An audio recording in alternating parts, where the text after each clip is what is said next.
My name is Zoë May. I'm from Ottawa, Ontario, Canada, and I play soccer at the University of Memphis. I she in love and she been over once. It's not like I know her for months. This life ain't allow me to take what I want.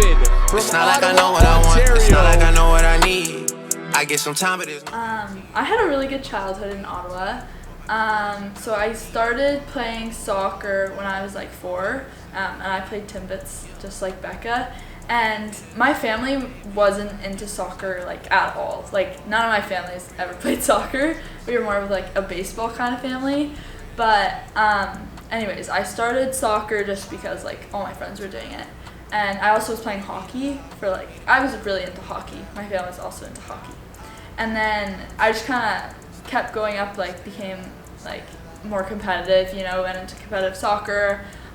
Then got into like OPDL, which is our league like in Ontario, and it's like kind of the top league in Ontario, so we're getting scouted more, and it's like the feeder into provincial and national.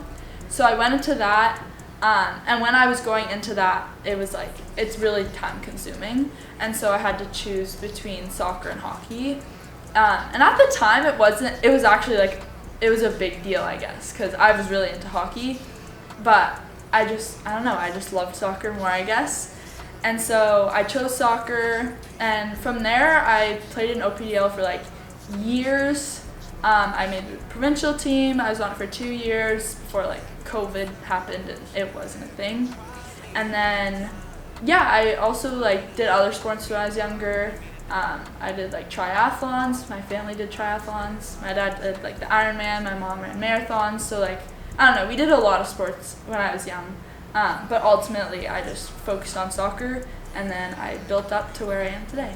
I didn't fully know where I want to go, and like the other girl said, like it was in the like COVID, so it was really hard. I never like visited really any schools, but I was also looking at Canadian schools at the time, and so yeah, I talked to some Canadian schools, some American schools, like more northern, like eastern, closer to home, I guess. And so yeah, I just talked to some schools, you know, like highlight reels, like film, sort of sent them because I could never go.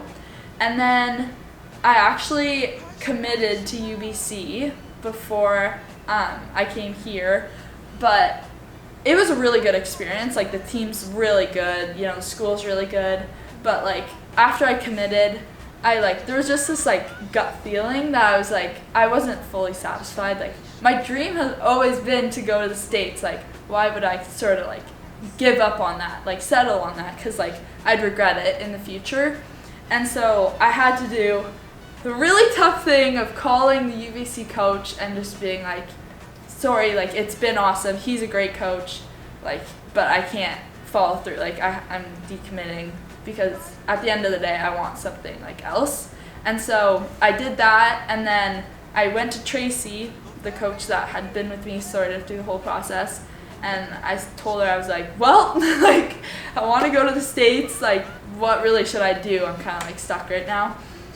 And so she reached out to a few schools, and she knew Brooks, and she was like, you know, Memphis, they have a lot of internationals, like reach out to him, see what he thinks. And so I did, and then we sort of got along. He liked what he saw, I guess, and then I sort of just went on like a whim, and I committed to Memphis.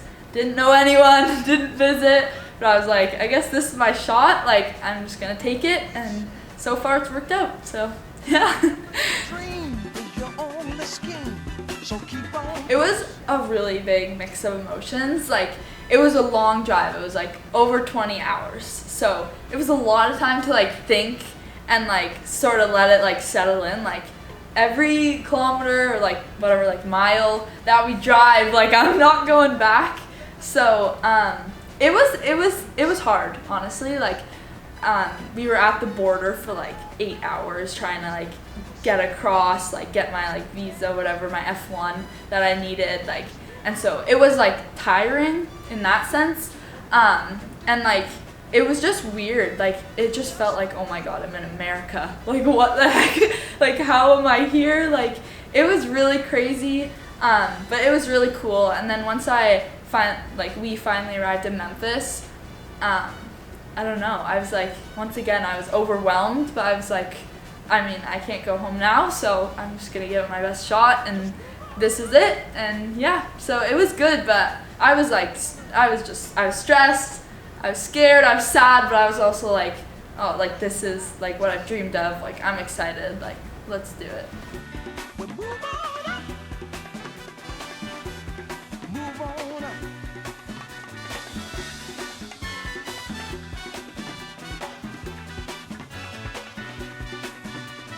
It's been really cool, honestly, like just to see like my hard work sort of like starting to really pay off.